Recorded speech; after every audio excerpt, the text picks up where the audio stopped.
Bonjour à toutes et à tous, c'est Vieux Chat. Aujourd'hui, je vais vous présenter Les Guerriers de Dieu, tome 2 de la trilogie Hussite par Andrzej Sapkowski. Faisant immédiatement suite aux aventures du tome 1, le livre s'ouvre sur le recrutement de Reinmar von Bielo par les services secrets au service des Hussites qui mettent alors à feu et à sang la Bohême. Le pape a lancé une croisade contre eux et les combats font rage. Rennevald est poursuivi par ceux qui ont tué son frère, par le Seigneur qui lui reproche d'avoir défloré sa fille et par la Sainte Inquisition. Tandis qu'il essaye de se sortir de ses mauvais pas, il n'a de cesse de retrouver la trace de celle qu'il aime et avec qui il avait passé une nuit magique dans tous les sens du terme. Heureusement, Rennevald peut compter sur Charlie, le déméritant et sans son miel, cet être d'un autre monde ayant investi le corps d'un géant idiot. Et il aura bien besoin d'eux, tant les dangers sont nombreux. Cependant, son adhésion à la nouvelle religion qui appelle de ses vœux une réforme de l'Église catholique n'est pas feinte, et il embrasse pleinement sa nouvelle foi. Il n'en oublie pas pour autant ses connaissances en médecine et il aide aux hospices quand il le peut. S'il n'hésite pas à utiliser la magie pour soigner, il reste cependant discret. Il ne tient pas à finir au bûcher pour sorcellerie. Que se passera-t-il lorsque ses convictions entreront en conflit avec les actes souvent ignobles qu'une guerre charrie ? Qu'adviendrait-il de l'amour de sa bien-aimée s'il venait à changer ? Restera-t-il fidèle à ses principes, tout en suivant le cours violent de l'histoire alors que guerre et religion s'allient ?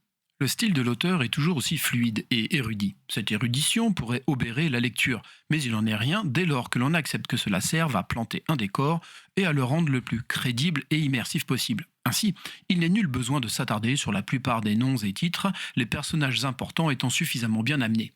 En effet, bien que le livre contienne de nombreux dialogues, l'action reste très présente et le style instruit donne une couleur savoureuse aux diverses intrigues.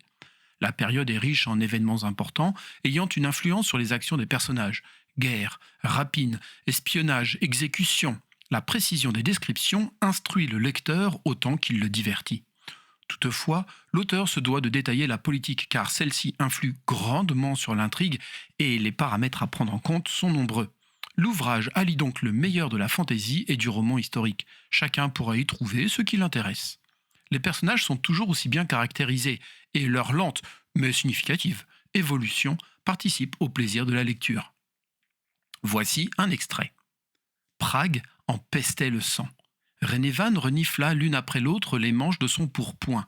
Il venait de quitter l'hospice. Or, comme dans tout hospice, des saignées étaient pratiquées sur la plupart des patients et des furoncles étaient incisés régulièrement.